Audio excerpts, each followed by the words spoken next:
Dennis Arrowood, thank you for coming in today. Thank you, sir. Ryerson. Well, why don't you tell me what you are at Ryerson, what you do there? I currently am a operations specialist, a sales operations specialist. We're a team of 5 people right now that handle quotes, buyouts, and we work with our sales team, our transactional sales team, to pretty much speed up their day-to-day process. They are looking to put in orders. They're trying to get their job to take more orders, get them out quickly, get them service to their customer as fast as possible. So can you tell me what's transactional for anyone that transactional versus what? Transactional would be just, somebody calling from the job shop off of the side of the road that's, looking to buy 2 pieces of angle to maybe a piece of plate they're going to fabricate for their customer, to, a customer who maybe buys 5,000 pounds every other day of this particular tubing. So they're not tied into a contract structurally with us. They're just looking for material that, down the road for whatever jobs they use. So it could be something as simple as they're out in the shop welding, I'm 100 feet short. Yeah, they could be, they need 2 pieces to come in, we'll call cash sales, or it could be that they send a PO and they're looking for 60 sheets of, 304 2B, looking for 60 sheets of 20 or 20 gauge galvanized 60 by 120, or they're looking for, couple of channels, couple of I-beams, something like that. So you told me, we spoke earlier, that you're sitting at about 28 years as part of the Ryerson family. Yes. And let's wind the clock back a little bit, though. We talked about we all have our path, and it sounds like, if I understand correctly, you started your journey in Greenville, South Carolina. Yes. And so how did we get from Greenville, and I know we're in Atlanta currently, there was probably some school in there, some events in there somewhere. So kind of just walk us through, how did you get to the point of being at Ryerson? What was your journey to there? Well, the journey was a weird and long one. And we got time, so you can unpack anything you feel like you need to unpack. So, my parents, we were all in Greenville. My mom, my dad. My dad started he started a offshoot of his current business, and so he was literally going to Atlanta from Tuesday to Thursday and then coming back. So he was commuting back and forth to Atlanta during my high school years. That's a drive? It's a drive. How far is it? 4 or 5 hour deal? It's from Greenville to Atlanta, it's about 2 hours. Okay, not bad. So he was actually there 3 days a week, living down there, coming back. And so once my senior year, I graduated high school, and I was the last kid. My dad packed up him and my mom and me. So you're the youngest in the family? Youngest of the family. Okay. And so he packed up, and we moved to Atlanta so he could be there for 5 days a week, And then by then, he was also starting his own business, so it totally, snowballed, and I was the youngest kid, so I was going. So fast forward to college, spent a time, didn't have a lot of responsibilities, so I wound up not doing as well as I should have.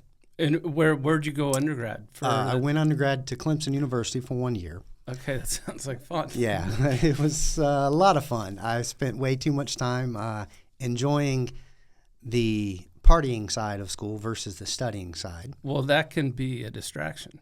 It definitely was. So I wound up academic probation. My kids like to laugh and tell me that it took me a long time to get through college. I said, well, lessons learned. You're ready when you're ready. Yeah. So from there, I know I needed to get something into the back of my head that made me want to go to college, want to get something done, and I knew I wasn't ready. So how did you know that? Like, for real, like, there are a lot of people that don't know that, and they just sort of like, well, it's just on the 7-year program, and interesting enough, I let my parents down. Okay. So I knew that. You were feeling that. I could see it because my sister went through college 4 years straight. My brother currently in college at University of South Carolina, and he was doing his thing. And even though he kept it together, he graduated in 4 years. But I didn't feel that I just knew I couldn't do it because I wasn't mature enough to handle it. Yeah, yeah. So I needed something to kickstart me, which turned out to be I signed a contract with the U.S. Army for 3 years. Army, we have other branches. How'd you decide on that? Or that's just what kind of presented itself? There's two things. At the time, the Army was the only service that was using the GI College bill. And what year are we talking? 1988 or 1987 is when I signed up. At the time, they were the only ones that were using the college fund and the GI College bill because that was still left over from Vietnam era, even World War II. No other part of the Army or the services that I knew were offering that. Also, my dad's best friend was a lieutenant colonel and in the Army, so I had called him to say, look, I need some information. Give me something to talk about. And so I signed a 3-year contract, started off, and, they tell you, you give us $100 a month for a year, we'll take care of your college fund at the end of your term, and we're good to go. So a quick pause right here. So how surprised were your parents by this pivot? And were you, once you sort of signed, you're like, well, I'm in it now? Well, I do remember the day when I walked home after I went down to the recruiter and talked to him, signed everything. I came home. My dad was working, so my mom was the only one home. I walked in, and she looked at me, and she said, where you been? I said, well. You really want to know? I said, I needed to do something, and I think I did it. And she looked at me like, what do you mean? I said, well, I can't get college paid for. I'm not doing anything to help get college paid for, so I just signed up for 3 years in the service. She looked at me. Her face kind of was like blank. It was like, well, you shouldn't be kind of thing? Yeah, kind of like, are you, what? And I said, and I told her, I said, I called Ken Mostella, which was my dad's best friend. And I said, I talked to him, I figured out what I needed to do, and I did it. And so I broke the news to her, and it was, that would have been November of 87. And I signed up to start basic training in February of 1988. So I had a 3-month gap. And so if you sign up and maybe 2 months into that 3-month gap, you're like, I'm not really feeling that anymore. What is there an option there? Or you're locked and loaded and you've got to go? You're pretty much locked and loaded. I know that you can get out of it, I'm sure, because you haven't taken your first step. Sure. Okay. But, I don't know how I would navigate that side, but I was. Did that even cross? You're like, no. I mean, it's not that much time. No, I didn't cross my mind. I'd already knew that I needed it and I was going to do it. So here we go. And now, so you reached out to your dad's buddy. Does that mean your dad knew what was going on here, or he did not yet know? No, my dad did not know. My dad didn't find out till. So you told mom, and now you still got to tell dad. Yeah, I still got to tell dad. So pretty much the same thing. He looked at me like, oh, really? And, at the time, everything was good. There was nothing going on. It was 88. Nobody could see that, where the world was going. So I think they felt okay. Yeah, we're not in the middle of Nam or Korea or World War II. But, still, the youngest kid just signed a 3-year contract, and he's going into the service. Okay. Yeah. So, I mean, that's so how long did it take them to kind of process? Not that they really had a choice at this point, but how long did it take them to sort of be like, all right, we're behind you on that, or did that? And I don't think there was any time to process. So you gave them the news, really? I gave them the news, and I told them that's what I needed to do. I said, there's no way that I was going to ask them to pay for my college if I couldn't step up. Okay. Because fair enough. I thought they raised me to a point where take responsibility, and I did. So I did what I thought I could do to fix it. That's impressive because we've all been to college in one way or another. Not we've all, but we've seen people who didn't do what you did. Yeah. And, some of them do sort of snap out of it, either kind of their own acknowledgement or there's some sort of force outside of them that helps them get there. But there are a lot of people who don't, and they sort of languish. And, so that's impressive that all of that transpired. You had to tell your mom, you had to tell your dad, and you've got the older sibling. I'm youngest. I kind of get sort of, bars get set and expectations are real. And so nice work.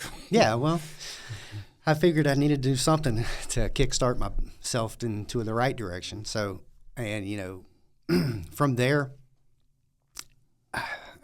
you get like a packing list of shit you got to take. I mean, remember we go to camp and you're like, bring your toothbrush, so you get all the stuff in the mail subsequently. Well, you got a list of, okay, you need a pair of running shoes, you need a pair of, joggers, you need a sweatshirt, but then you think, no formal clothing, you're gonna be running. You're like, you're not taking a lot. They don't tell you, you don't need this, you don't need, take a few articles of clothes. That basically, when you walk into basic training, you need toiletries and a toothbrush, pretty much, and a razor, and the rest of it they're gonna give you. And so you just kind of show up with your little bag. Yeah, you show up. You got running shoes? Great. That's what you're gonna use because the tracksuit that you just bought, that you look like you thinking you're looking good in. Yeah, you're not gonna see that. Do you remember what kind of running shoes you took? I took some Nikes. You did? Yeah. Nike Air had occurred. It had.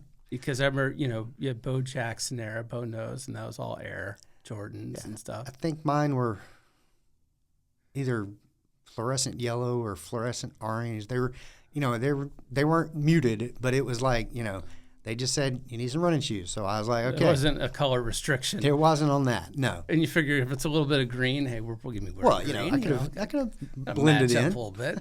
Blend. So what kind of physical shape did you roll in with? Did you like leave the bar and go to basic, or what are we talking? I was probably 135 pounds. Oh, skinny. Skinny, and had, maybe a little bit of muscle on me just because of running from my legs from high school and whatnot, or just being, a little active. So did you kind of have the idea that, look, they're going to get us into shape. I don't need to prepare for this deal. I tried to prepare a little bit, but it didn't help. Yeah. Because it was a step up. Yeah, it was a step up, definitely. And do you remember, so where did you go? Where did you report to? I reported to Fort Knox, Kentucky. Okay. And when you got there, do you remember the feeling you had when you showed up at all these guys doing stuff, you don't know any of them, and, kind of as you matriculate, is there a moment in those days or that day that you're like, okay, I signed up for this and here I am, and well, it's on now? The next morning, roughly when you get there, everybody started trickling in. It was February 23rd was our first day that we were actually supposed to report. And you get there, and it's funny because if you've seen the movie Stripes, of course, they're all sitting in the one room, and it's got all the decorations of all the Army places and all the patches and whatnot. And that room was real. Okay. I've actually sat in that room, and I've seen that actual room is real. That actual room is real. It's like one of the best movies ever. And the barracks that they were showing in the background and everything, those were real at the time. They're not there anymore, but I do remember our first night being there. I was in one of the big barracks. Really?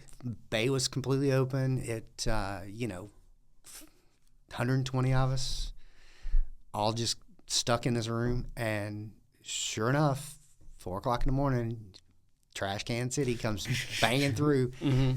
You never heard of 55-gallon trash can galvanized trash can come down the hall. Come skidding down between the beds. It makes lots of noise at 4 in the morning. Scared shit out of you. When before that had been the last time you got up at 4? Well, getting up at 4 or staying up till 4 is different, but totally different. At 4 a.m., if you're staying up, you're like, where's everyone going? Yeah, you're like, might as well stay up the rest of the day.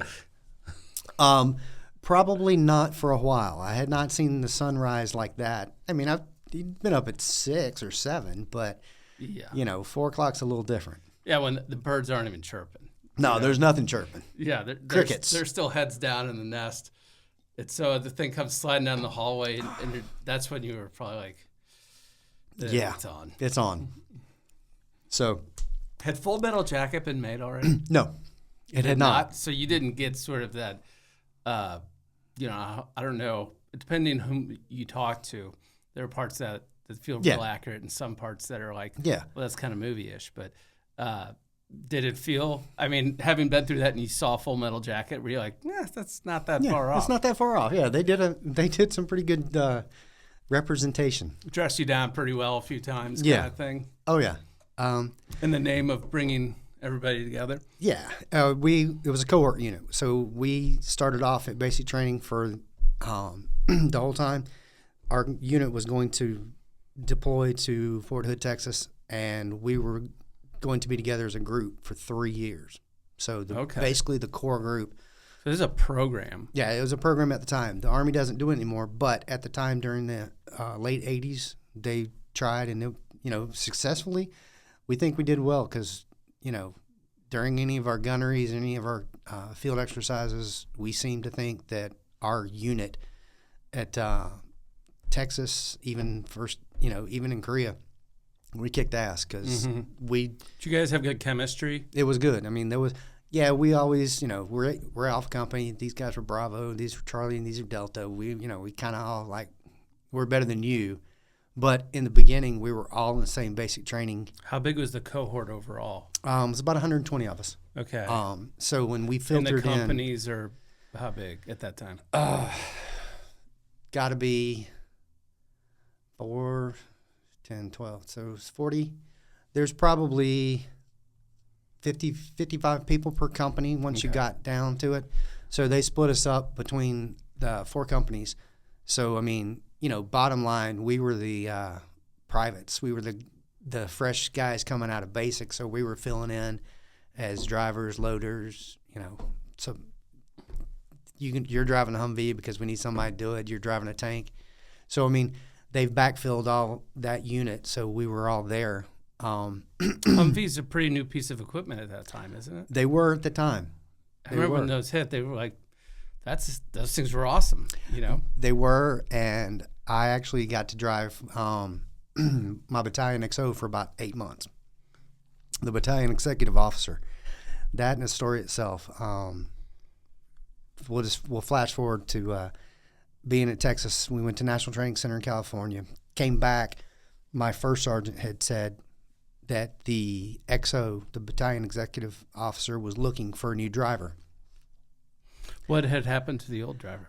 He'd finished his term of service and he was getting out. It's not because No, he didn't do anything wrong. Okay. But he did because his guy ended his term of service. He needed a new driver, and my first sergeant was going on vacation, and he told the staff sergeant below him. He said, "Do not let anyone go to headquarters and apply for this job. I don't want to lose anybody from my company."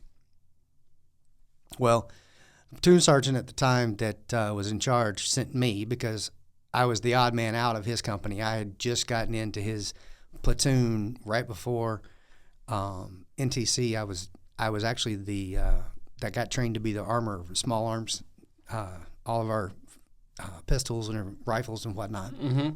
So I was doing that, and that, as in the headquarters, I didn't have a tank. I had a Humvee. I drove the first sergeant around, and that was, I took care of all the small arms. Well, you're at this small arms equipment manager. Yeah, basically, I was the guy to make sure that everything was working. If something broke, they came to me. I had to fix it. Mm-hmm.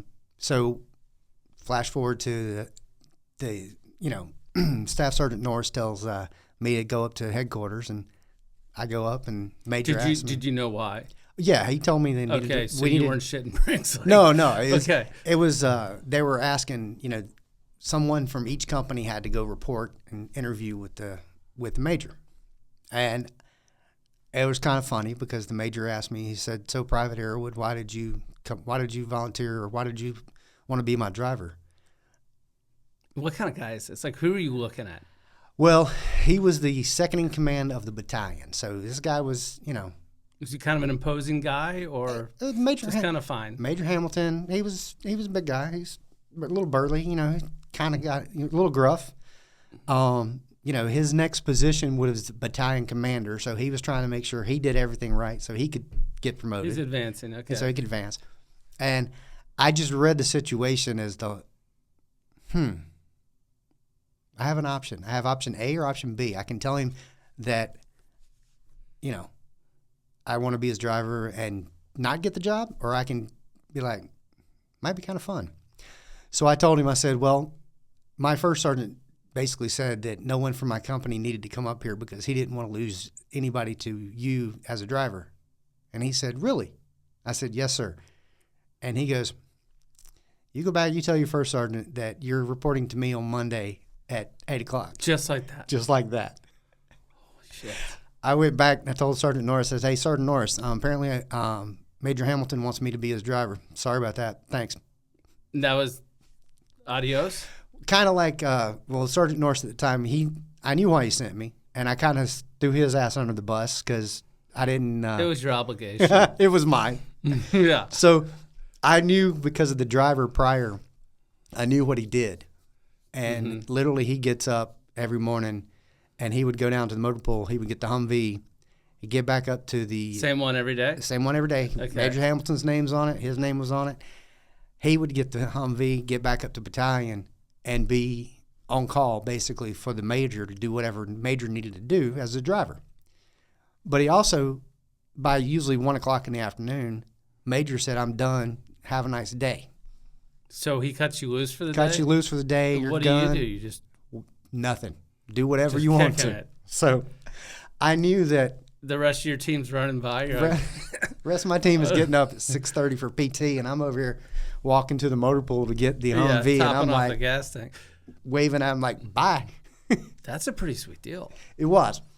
Got my name on my Humvee. Yeah. Got a promotion from it. Got a little award after the fact for being amazing. a driver. But literally for the last 7-8 months that I was at Fort Hood, I was skating. You were. I was up. I would go hang out with the This major. Army thing's not so like- bad. So I got my own Humvee to drive. Got to hang out up in the battalion headquarters. Got to see a lot of things. Did you enjoy the actual job itself? Like, did he get in the car? Did you guys ever talk, or he got in the car and said, "Take me here"? Both.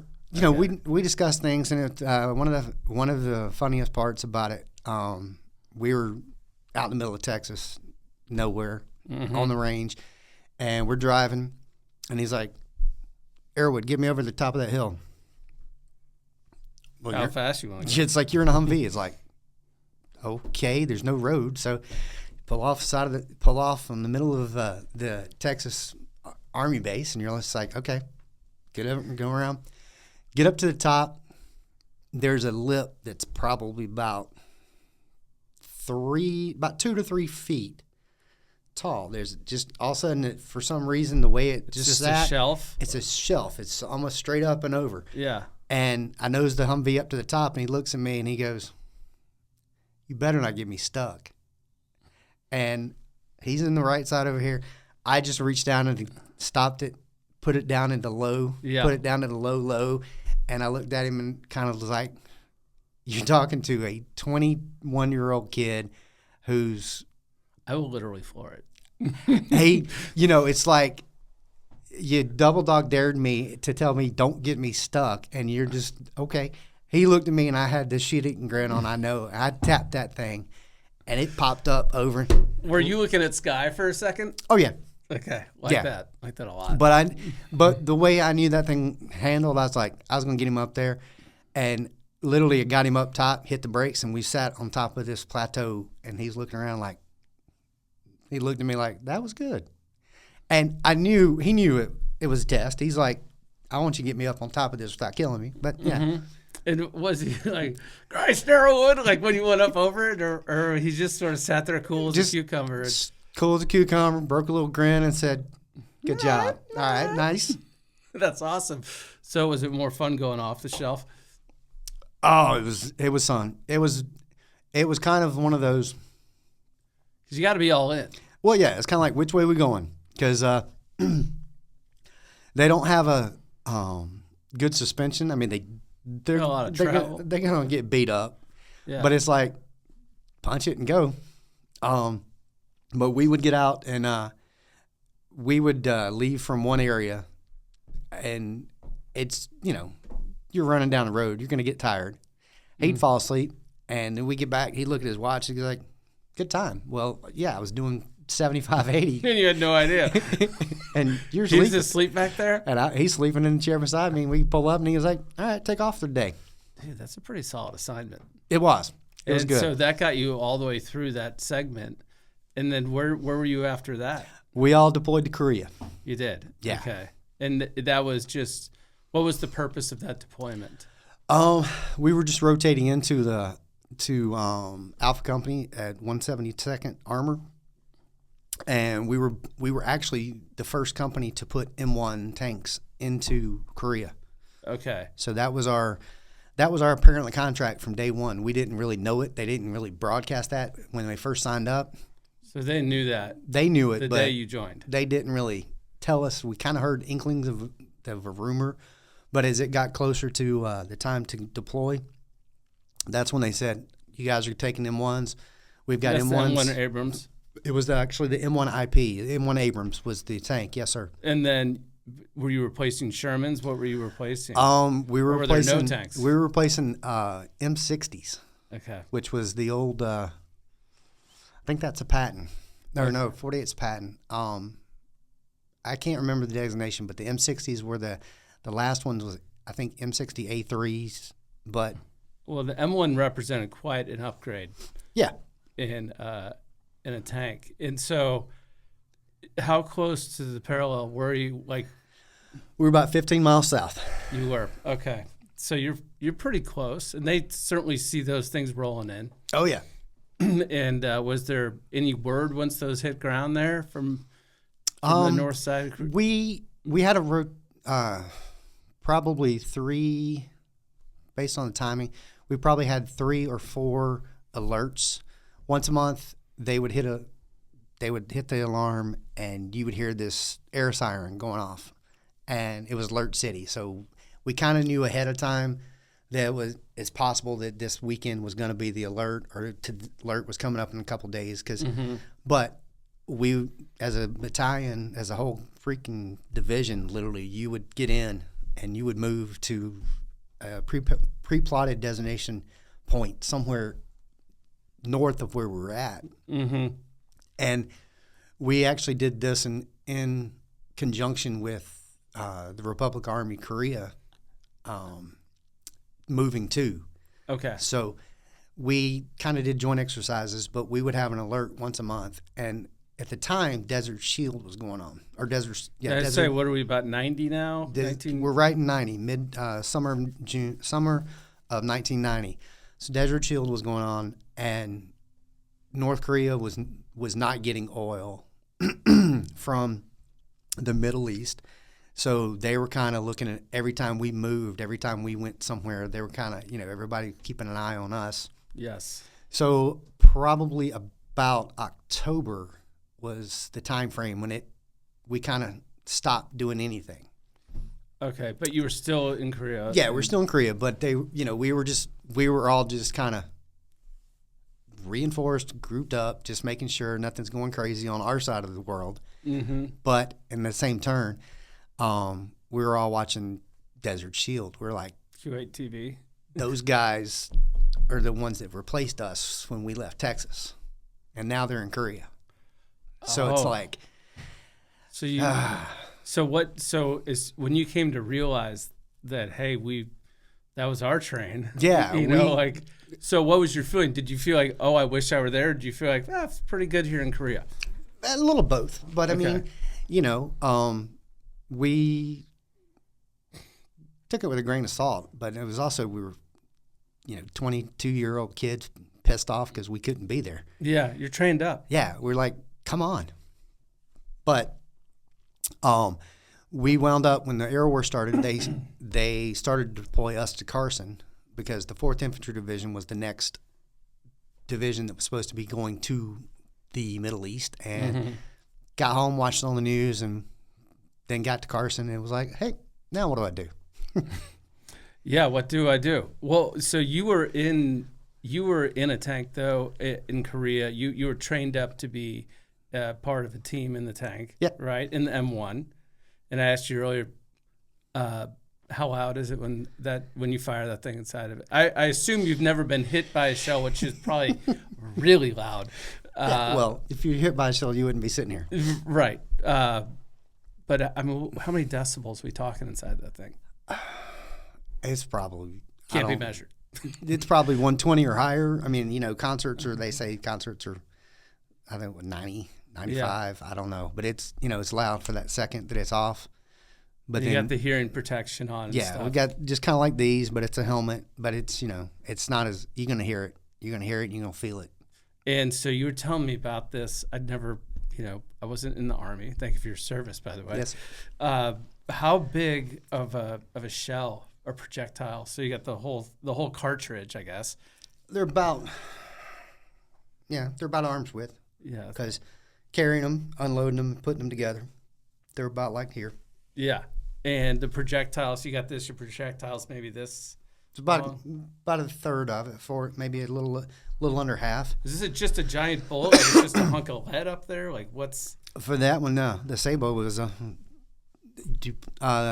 what is it? Depleted uranium. Mm-hmm. And that's when you're telling me about that it's just melts right through. Yeah, more basically than breaking through it. It just melts right kind of disintegrates as it makes a hole all the way through. So you fire this thing, it hits a plate steel, kind of melts it, keeps going. Yep. And you think it could do in and out, inside one could of the go tank, in, out the other. Yeah, there's enough force behind it. It's not stopping. At what point you say, let's just get out of this tank, right? It's like the Middle Ages. As soon as guns came around, they're like, well, I don't have to wear this fucking, armor anymore. Well, I mean, as you see now, ours were better designed. So yeah, I would stay in my tank best as I could. I remember watching that on TV. It was like a phalanx of tanks going across this huge open field. Crushing it. And it was like going in. It was QA, right? Yeah. And you could see like the oil plant or whatever it was. And then all the fires are burning off. And I think they're using night vision to televise some of this stuff, maybe, because I remember it's been a while since I watched, but I think everything was green tinted. Yep. And it was crazy to watch, just like these lines of tanks, these columns, just going across. Like, well, there's no way this is going to last a long time. It didn't. it was less than a week, wasn't it? About 3.5, 4 days. Yeah. Yeah. So you're in Korea at that moment? Well, I'm in Atlanta. I'm en route from Korea to Carson, so I'm home for 7 days, maybe, watching it on the news. Okay, so that wrapped up really quickly. And so do you stay in the Army for a bit, or you're kind of wrapping up? No, my enlistment was going to be over in June that year anyway. Okay. So I go to Carson, and once I got finished with that, I was on the way home so I could go back to college. Okay, so so far as your plan going the way you expected, you joined in '88, you went in there to be like, okay, I need to, recalibrate, basically, and you come out in '91. Do you feel like, okay, I feel like a different person now. I've got that, whatever you're after, structure or your compass, whatever it is. Do you feel like, okay, now I'm good, I'm gonna go do this? It is. It took me. I settled in for got a job, settled down for a couple of months, and started school again in '92, and did my 4 years. Got it all handled. Got it. It was paid for, so that was a bonus. And were your parents shocked you actually then went back to school, and then, like, this was a big, ambitious plan, frankly? Yeah, I mean, they could see a difference. I mean, I still went out, I still had fun. Yeah. But this time, I knew that the college was paid for, but I had to keep a GPA.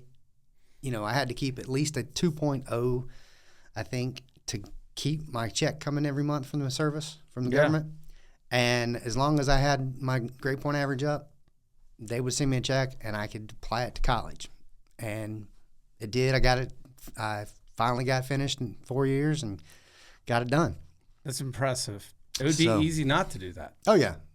You know, you but- can just easily not do that. But I did. I got all the, I guess, the fun out of it beforehand, and I grew up in those 3 years to where I knew that I could actually do what I put my mind to. You had confidence.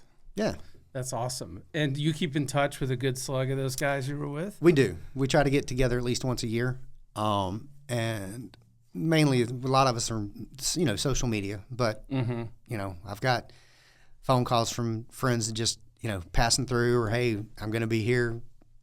Can we meet? Or I'm coming close. And What a nice byproduct. yeah, that good is. friends.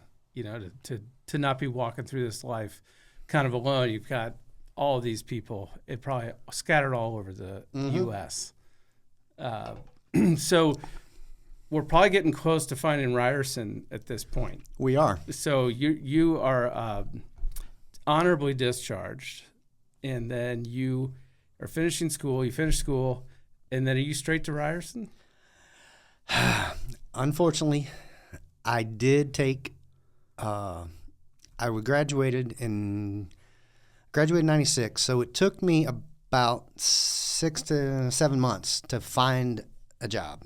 Mm-hmm. I was working at night, so it wasn't a problem.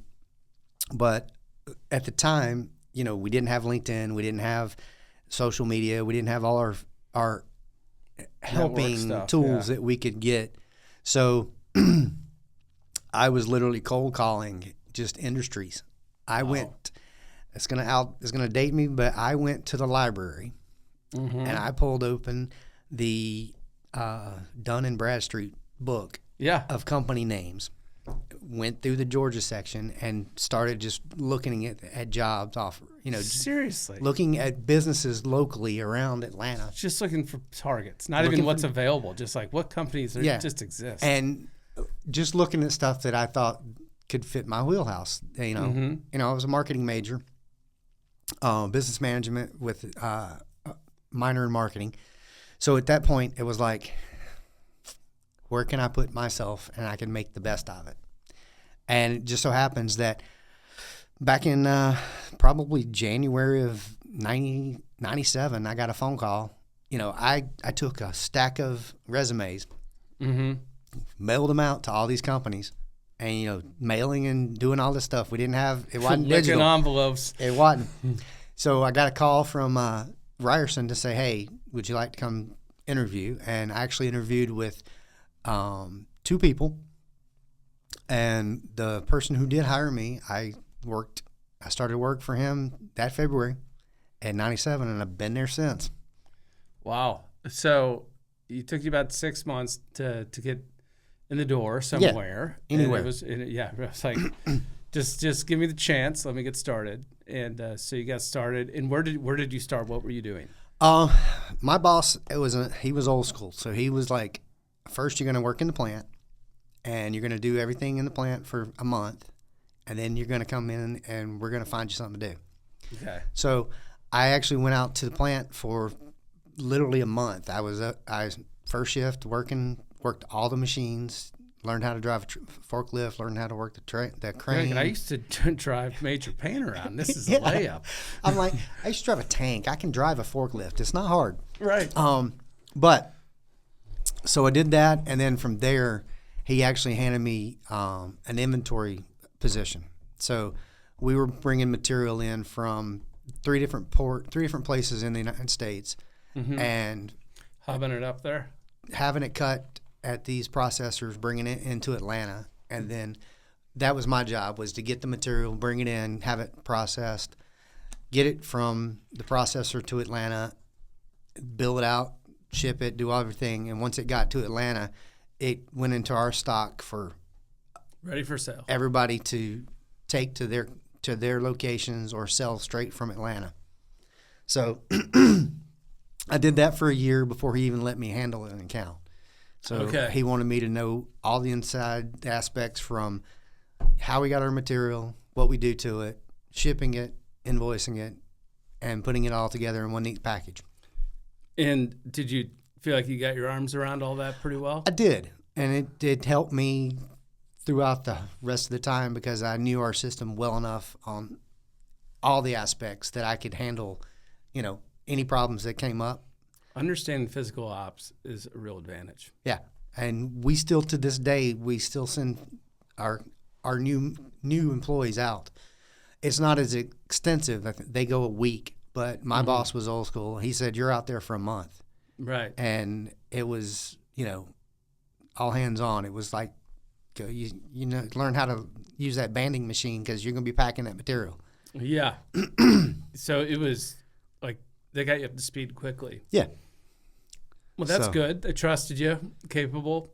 I got out there and did it. And so when you said first account, what was the next step for you?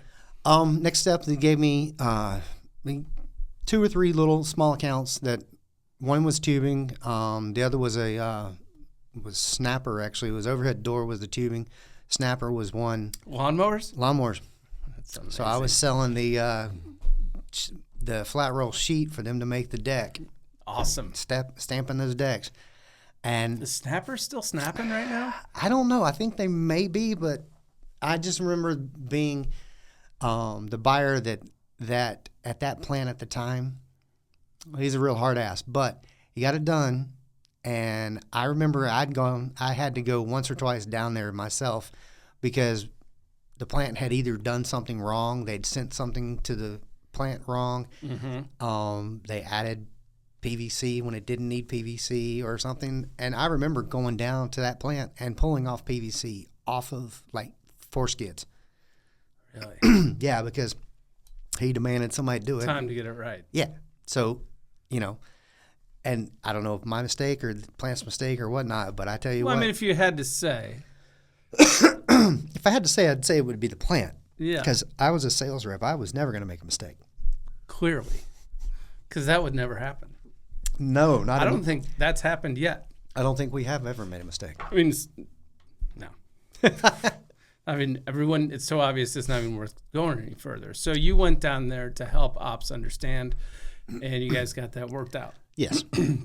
So good. And having been there for a month previous or in ops, it was probably helpful. I didn't really have to say much, but I just told my lead man, I'm like, don't make me go back down there, please.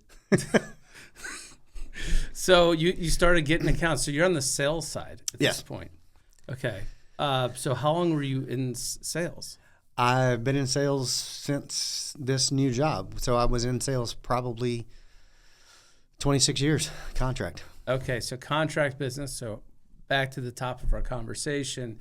These are agreements that exist between the buyer and the seller, Ryerson, that you guys are going to supply their manufacturing or something like that. Normally it's a multi-year deal.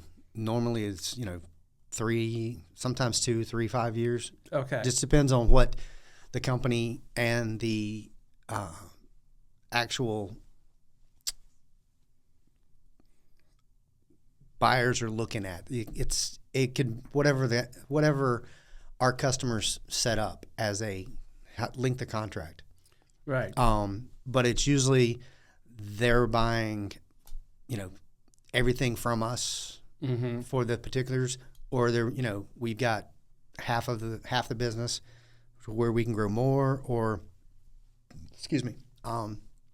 So, but yes, we're contractually obligated to handle 3 years X. would be a lot better than 1 because it's like you feel like that when I did contract stuff, it's like that year would fly by. And you're like, here we are talking about this contract again. It's like, let's just get up and going. Yeah. So because there is a rhythm to the operations of that, which is, you're learning their style. Some would like to, some depend on you more than others. What I found is that you really become a member of their business. I mean, you're basically on call and you're handling their production. And as long as you got your side right, it goes smooth. Yeah. Your job is to make that person look really good all the time. Yes. So you were doing that for 26-ish years. Yes. And were you, how does that work in a general sense, which is, are you out finding, prospecting, and then getting that to occur, or is there a larger pipeline and then you become the operator for that contract? Our outside team is the one that's tracking down customers, and it can be from a national side, national director gaining this contract, or it could be a potential customer that we know in the area or somewhere close that we reached out to and said, hey, we want to win your business. So after all the back and forth and whatnot, and contracts come up, contract seasons usually start around October. We know kind of what we're getting into. But yeah, as soon as that was signed and dotted, the inside team became the contract, the best friend, the buyer, the guy that's coming to the rescue. We used to call it, probably many do, is promise makers and promise keepers kind of situation. And that's maybe taking more credit than, that's what we like to say if we're operating that account, basically, is that, we're going to make everyone look good. And it is one of the most stressful existences possible. It can be. It definitely can be. So, but yeah, that was just what I knew. So, it led me to, where I am today, though, because once I found the position downstairs to go to the transactional team and to work in the IQ department, the InstaQuote department. I took the chance because, it was something that. So is that a move that you just sort of stuck your head up and you were like, I want to go try this over there? Well, I knew that Rachel Flores was going to be leaving, and the job posted up on our internal site. Oh, cool. Okay. So I think I was to the point where I was complicit maybe in my job. I needed to shake her up a little bit, shake something up, do a little something different, because I'd been doing it for so long, and I needed a change, and I needed something else to restart my day to day. Right. So I needed some change. So you make some change, and speaking of change, I'm gonna kind of pull our discussion more into kind of the buying world that you're in, because transactional and contract can both be buying, but they're totally different worlds. Totally different. Like 100%. I'd say like the kind of the hallmark difference is loyalty. Yes. Right? I don't mean that the buyer is not a good person. I just mean their job is to go out and find what they need right now. Mm-hmm. And they're always making a compromise between time, cost, and quality. Yes. Right? So do you have it? Yes, I do. How much is it? Maybe it's a little more expensive, but they're like, well, shoot, we really need this right now, so fine. So there's not going to be sort of the push on numbers or the negotiation that maybe would occur under a contract situation and the working relationship that exists. And everyone understands it. Like, I know you don't hate me. You're just trying to get done what you need to get done. True. So I don't want to put words in your mouth. So what is transactional buying? It's like you said, it's someone who's looking for something at this particular moment that's got to have the need right now. They're looking for something because they need to fill their job. They need to fill this production that's going to be going on for the next 3 weeks, 6 weeks, however. They're looking to find material to get to them as soon as possible and in good quality. Mm-hmm. And if the cost is where they need it, great. Right. But, transactional is definitely different, because you could have someone looking for 2 pieces of angle or 5,000 pounds of 18 gauge galvanized 60 by 120 sheets, or someone looking for, I need 7 channels and 3 I-beams for this job. So it's kind of whatever walks through the door that day. Yeah, it's like whatever. It's like at the ER, it's like what's coming in next? You have no idea. Who's looking for what, and here's the coin, flipping it to. So I understand from a fabricator's perspective that, we made our big buy with the mill maybe. Yeah. And now we've fallen short. We got everything fitted up, and now we're, however short, we need to buy these in the local spot market. Some people call it buyout or whatever you want to call it. So I got to market. So in distribution, so I was a buyer in distribution. The way it worked for us is that a salesperson would make well, let me back up. Maybe they're just quoting still, and they had an option. Option one is, I can wing my cost. I think I know what we can get this for. Yeah. And I'm just going to mark it up. Because maybe it's a 5-line order, and lines 1 through 3 are stock, and they get the order, which they wanted to get, they would wing lines 4 and 5.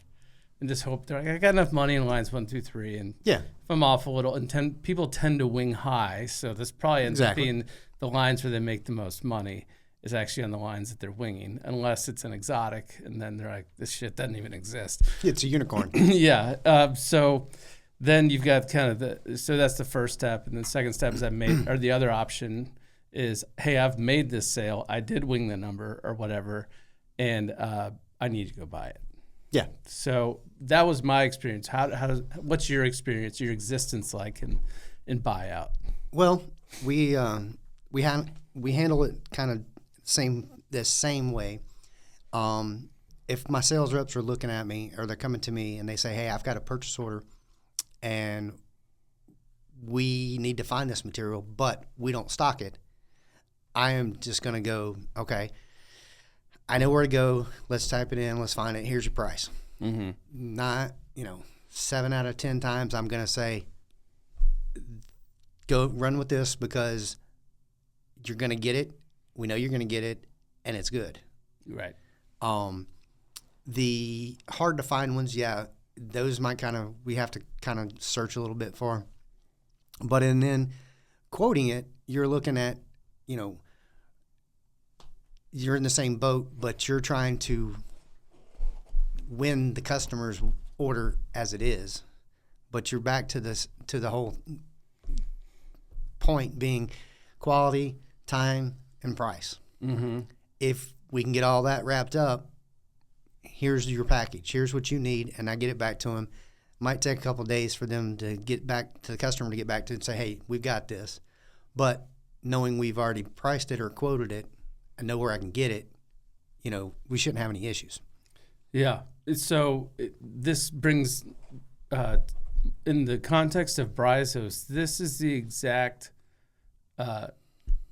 operational steps that caused the founding of Bryzos, which is the pricing volatility in the market and the inventory compositions are fluid, like they're changing. But I was like, I am buying the same stuff a lot. I mean, within maybe like a 50 product range, I'm kind of, you could say, what do you think you'll buy next week? I could tell you at least 10 things I'm going to buy next week, and I was like, well, there's got to be a better way.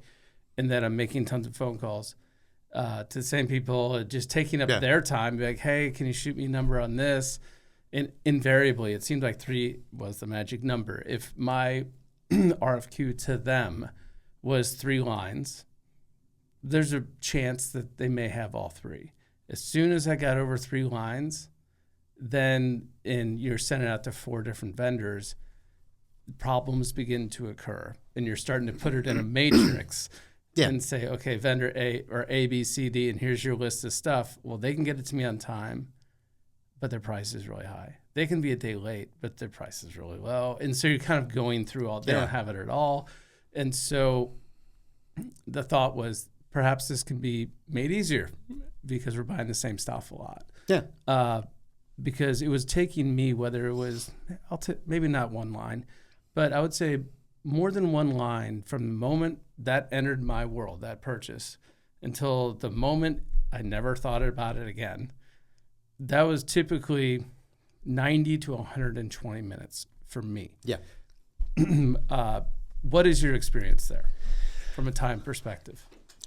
It's pretty much roughly the same. The guys will shoot over, like I said, I handle 2 sales reps out of my Atlanta office, and then I've got 5 other districts that I get quotes from or get, emails to say, hey, do we have this? Can we find this? But usually if it's 1 or 2 items, we know where to go and we can find it.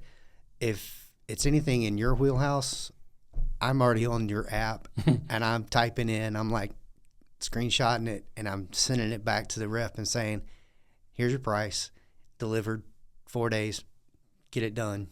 And I just slide that piece of paper over to the corner. I'm like, that's my done stack. I don't have to worry about it. How long does it take you to get it? And like when you're using our system, how long is it taking you?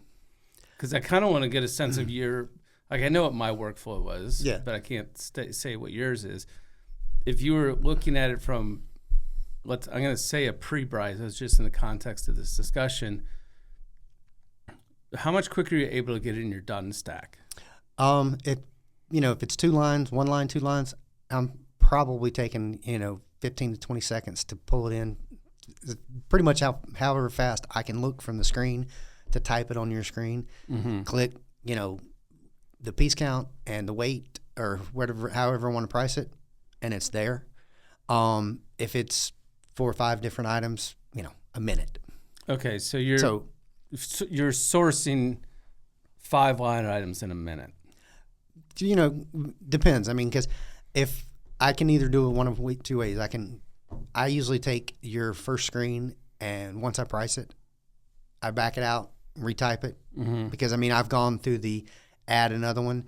But what I try to do for my guys is I try to show them the price of each item itself. Sure. And so I just use that one. And if I, So you'll carriage it up, screenshot, carriage it up, screenshot. And if I'm, go to the second line, hit it, third line, hit it.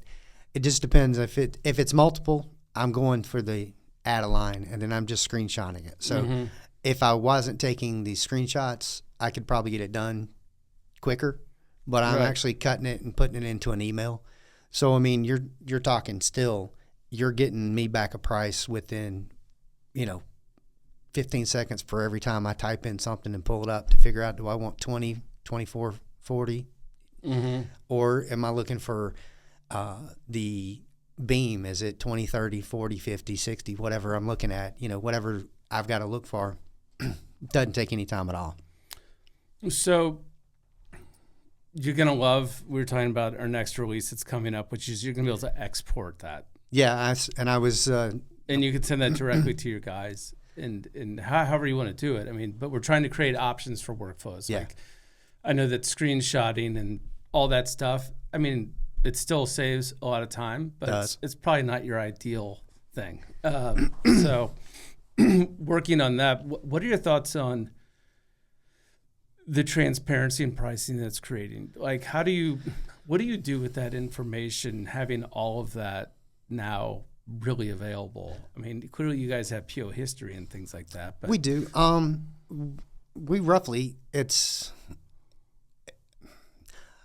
Transactional is so different because it's more about just in time. Mm-hmm. The customers aren't looking for a lead time of 3 to 4 weeks.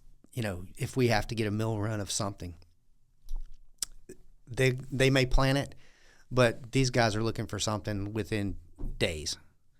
So with everything going on, it's refreshing to know that I can put in a quote on the system and I can see it. That's going to be, 2 to 3 days, and it's done. Mm-hmm. So I'm pushing that to the guys. Like and you're saying, literally not thinking about it. I'm not thinking about it. I'm like checking it off.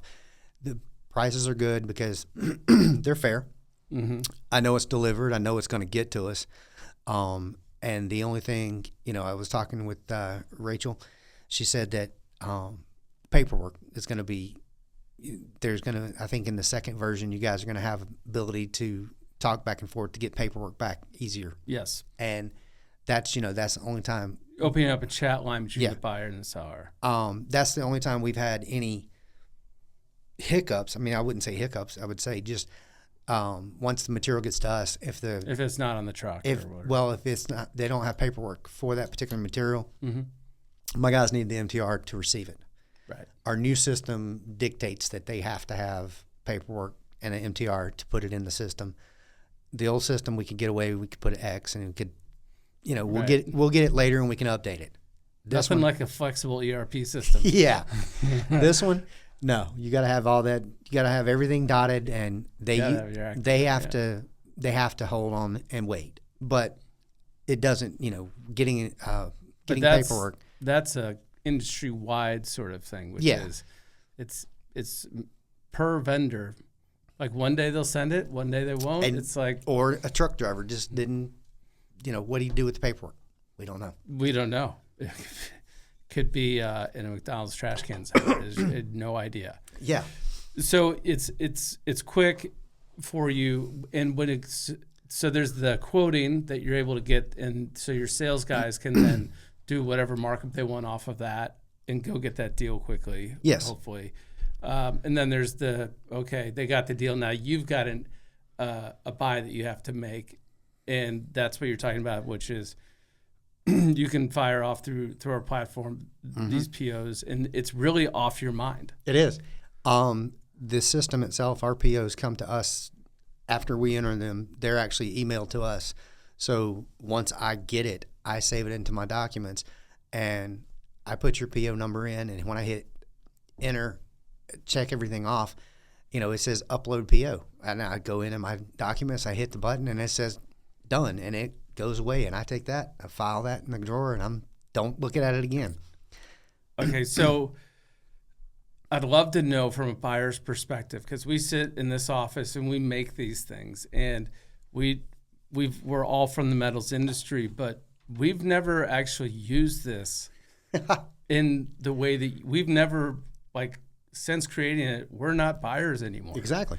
So as a buyer, how is this ultimately helping you? Is it creating more, like, if it used to take you 90 minutes to buy, if I'm hearing you correctly, you're talking like a minute now. If I've got a PO in hand and if the sales rep comes to me and says, hey, we have a PO in hand, based on putting it into your system and getting it into my system to create a PO, it takes me probably about 5 minutes total from start to finish, going back and forth between your app and my system. But literally getting the information from your purchase, getting your information to tell me what the price is, 20 to 30 seconds for how many, whatever lines. And then once I get my PO, 10, 15 seconds. Once I push the PO in, hit the terms of sale and hit the button, and then it comes to the next screen, and then I have to upload the PO. Not even, it's 30 seconds from start to finish on that side. So, it could be, it's taken a lot of time off of it, because I see everything that I need. And unfortunately, the hardest part of my job is to go back into SAP, add the order, add all the information in my side, hit the button, go back, get into the purchase order, create the purchase order. What do you mean? You mean like the amount of steps once you get into your world? Yeah, once I get into my world, it's, I have to get into the order, and then when I get into my order itself, I have to go into that particular line. I have to add your vendor number, your cost, the date it's supposed to be due to the customer, how many days it's taking for your company to get it to us. Then once that's done, it populates a purchase release. I go to take that purchase release. I go into the PO screen. I have to pull that purchase release into the PO, type a couple of things in to match it, to make it notes for the PO, hit the enter, it kicks out, and then I go back in and I can enter my 47 PO on you. So it does take a little time on my side. Yeah, well, but it takes literally under a minute from the time I can get the material information from you, and then putting a PO in and getting it back and getting it done. It's a game changer. So is it fair to say that what could have taken 60 minutes to 90 minutes is now being done in a matter of minutes? Yes. Okay. So yes. I'm not. No. That makes me so happy. I can't tell you, because you guys you created this, and it is a game changer, because of the items that you guys carry. We know that they're out there, but you've made it possible for us to take that time and condense it down into mere seconds. That makes me really happy, because the amount of pain it has taken to create something that's excessively useful is, I mean, this is not where we started, right? Like as I was saying, we started as a two-sided marketplace, and it was just too slow. And we realized that all other things being equal, meaning the price is still good, the quality is still good, people want something that's really fast. And you guys have nailed it. That's awesome. That's really good news. What other? So you're also, you're out in your perspective of the market is different than ours. Like, what other digital platforms? And you don't have to name names, but are there other digital platforms that you like that you're using? Because our goal has been to help buyers and sellers in the transactional world only. Like, we don't think about contract at all, because that's not, I think people know that process is not nearly as like a hassle as like buying from a mill. It's a pretty controlled thing. What other platforms have been using it effectively getting into the transaction? There's nothing that can compare to what you guys have. In the contract, when I was in contract sales, there were a few out there that were available, but they dealt more within, larger amounts. If you're looking for, coil, you're looking for truckloads, you're looking for this, send us an RFQ, and then we'll see what we can find in our system and match up with somebody. But there's nothing that I know of out there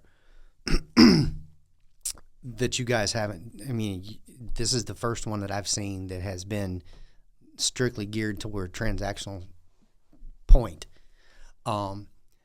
The others have just been kind of like you said, it's still a two-way street. You have to send it out, and then they have to have their people that are looking at your order bid on it, literally, and then you have to go back and forth and say, okay, do you accept this bid? It's still slow, and it's not near as quick. Yeah, so like I said, when we started, we'd sort of just simply digitized the traditional way, right? We'd taken like the back and send out an RFQ, gets quoted. Yeah.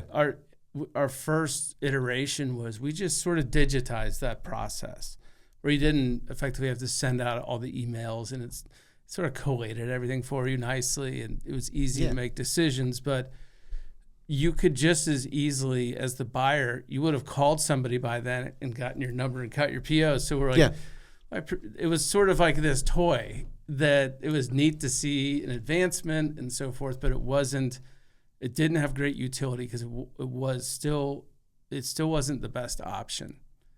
And we came to this point where we're like, people want to do this, but we've got to come up with something that just like isn't like it's a no-brainer. I should be using this. Yeah. I mean, I was impressed from the first time I got downstairs itself. And, Leo was showing me, Rachel and Leo both showed me this and said, okay, you guys have started this. This is, this is great. This is what you need to use. And, the one or two hiccups that I have was because my system, for something happens, like I don't turn my computer off over the weekend, but I come in first thing Monday morning and I got a red, there's no internet. I'm like, dude, I have internet. It's just not talking to you. Right. So you just got to refresh. I have to start, I have to restart it, and I have to, Rachel gave me the, control backspace, return. Yeah. She'll have to teach me that sometimes. It happens to me where I come and my computer will go to sleep or whatever it is. And I'm like, that's the only hiccup that I've come into where I've had to reboot just to get mine talking again. But I've used it religiously since I started back in September. And that's amazing. To me, I love it, because if the guys come across and they say, hey, I'm looking for angle or I'm looking for tubing, the first thing I do is I pull yours up and I type it in, and I'm like, damn, they don't have it. I'm like, God, it would be so much better if they did. Now I got to call somebody. Now I got to do something. Now I got to email somebody. And then So- I want to talk and talk and talk. So if we're talking about, let's say, not necessarily Ryerson, but if you've got, I tend in my head from my buying experience, it always seemed to take me 2 hours from end to end, like literally from end to end. This thing was in my world, so I'll use my math, but which was if I've got 5 buyers, Yeah. and I can help take that from 2 hours per, so 10 hours, down to 5 minutes. Mm-hmm. I've really excited because now I've got a buying team that just became just like a machine, and you guys can plow through so much stuff. Yeah. And the other thing I've noted as I grew up in the metals industry, I haven't met a distribution company or any company really that's properly staffed, right? It's not like you got nothing to do. I mean, yeah, we have some time that there's days when we're like, all of us are busy as ever. Can be, yeah. And it's like, hey, and you hand off one, can you do this one, or can you? But then there's other times when it's kind of, you got a little time and quiet, but it's nothing compares because, yes, if we know that we have to find, say something brass or copper, I got a couple places I have to shoot it off to, but I don't know exactly what their day is looking like, and I don't know how much time it's going to take for them to get back to me. So I put it to my left, and I just wait till they reply. Yeah. So, I mean, yeah, and then you get ultimately you get the email, did you get anything back on this? Have you heard back from this? And I'm like, no, I'm still waiting. Let me shoot them another email. Let me shoot them, yeah. Or let me call them. And it's like, there's certain people that, yes, I like to talk to, and that I will pick up the phone to call. But do they want to hear from me? I can't answer that, but I can tell you that I try to be as personable and nice when I call them. So hopefully they'll get back to me in a good time. But, like I said, if I see and it's on that sheet and I'm like, ooh, that's a good fit. You're grabbing it. You guys are going to get something to me within seconds. And then we can get back to our customer and we can say, hey, look, this is what we have. And I know that it makes the customer feel good because the sales reps can turn around and they can get their information back to them within, 15, 20 minutes or however long it's taken them to work it up and do their side. Excuse me. So I know that is game changer in itself because it's all about time. Customers are not. I mean, if time kills deals, speed is the name of the game. Right. And I remember one of the most meaningful ass chewings I ever got when I was in distribution. When I was selling it, I'd gotten an email. It was a good inquiry. And I didn't let it sit, but I didn't jump on it immediately. And I heard about that in a way I'd never heard about anything else. I mean, absolutely got reamed that day. And, it was something that happened. I think it was a pretty good frequency in reamed, but it really set that concept of like, get it done and get it done now. Yeah. One of my contract accounts, I had a buyer that she's amazing. She could do it all. She knew exactly what was going on. She could handle everything. My only problem that I ever had was the day I did not let her know something was coming or something was going to be late.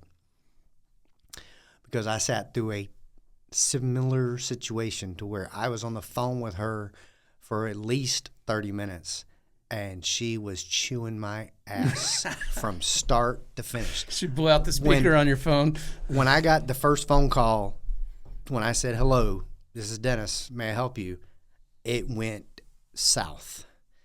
And that was one of the most important lessons that I learned was information-wise, because we're not on that side of the fence, if we can tell someone something and give them the right information, they can plan on their side what to do until we can get material to them. It's unbelievable because when you first start, you're like, well, I don't want to tell them it's not going to be there. Yeah. And then you're like, you better tell them it's not going to be there. Because it's not problems don't kill deals. It's the fact that you're not telling people what's going on. And they're getting the welders are on the way, or the cranes on the way, or I didn't realize that, but after I got that one call, I realized it straight, was like a game changer to me. It was an eye opener because I got told that we had a crew come in early. We were expecting this material. These guys could be working on something different. You're like They in your coulda- seat, like, and I mean, I'm holding the phone like this away from me, and I can still hear her clearly. so she was just absolutely letting you have it. Dude, she got me from start to finish. But the next time I was down there, it was like nothing ever happened. Because from that day on, I knew that if anything needed to be told up front, give her the information. Yeah, And you it's were like, this person values communication. yeah, if I could communicate exactly what needed to be said, my life was going to be easier. Wow. She So- really laid into you. Dude, she killed me. I mean, how Yeah. long did it, like when you got off that phone, was the thing just smoking and Oh, yeah. Yeah. you're like, I'll see you guys tomorrow. Like, Yeah. I just need to go reset for a And- minute. Yeah, and it was, but you know, after that, I had the best relationship, and I could call her up and just say, "Hey, I got the order. Here's everything we need. Here, you got everything. However, this one, it's going to be X versus Y," and she was like, "Thanks. That's all I need to know." Isn't that amazing? And it did. I mean, it hurt for that 30 minutes. And it hurt for, you know, a good week, 2 weeks after, because I was disappointed in myself, and I Yeah. scared shitless every time I had to pick up that phone, knowing that I had to call. Yeah. But after that, it was, you know, I learned. I'm like, information is key. There's And- nothing like, you know, when you finally feel like you know your ass from a hole in the wall, and then something like that occurs, and you're just like, God. Your legs get cut out from under you. Yeah. You're just like, I thought I was doing well. Yeah, I thought I kind of knew what I was doing. And then that's the thing about supply chains in general is like, you've never seen all the mess ups, you know, like they come in so many different forms. They do. You know, and you know, you have your kind of usual suspects, which is like read the work order, right? Which is like the number one place. And you need somebody typically, in my experience, there needs to be some level of review, but a salesperson will enter in the sales order, right? Mm-hmm. Somebody's got to read that before it comes to work order, Mm-hmm. which often someone does. But, you know, it's read the work order is probably the most common, you know, thing said. Yeah. And it's at the same time, though, they're like, why are we only getting this many tons out per day? And they're like, well, and then someone says something like, do you want it done or you want it done right? They're like, both. Yeah. Do you want to do it right, or do you want it done crappy and we're going to pay for it in the end? Yeah, and typically the person in charge says both. Oh, yeah. You know, if they give you the impossible answer of both. They give you, well, we want it done yesterday. But How about a character limit on notes for a work order? Like, you know, War and Peace written out between lines 1 and 2. Mm-hmm. But, you know, it all works. It all works out in the end. Let me ask you this: what can Bryzos be doing better? We showed you the next version, which is the export, saving bills of material, regional pricing, all this sort of stuff. But like, what would be like? This just went from like I love this thing to wow. I think version 2 is going to expand it and do, you know, is going to add the extra things. Like I said, sometimes the paperwork, we have to track down paperwork, which is always, you know, not you and I are the outsiders. We don't handle the paperwork, but because of the plant, the truck, something happened, it's gone missing. So now we have to track it down. I think that's a great idea. So to be able to go back and forth to shortcut that, because I always hate having to email and say, hey, Rachel, Yeah, can I get this paperwork? just go direct. Or can I get Lee? I hate it. And, you know, it's not that it's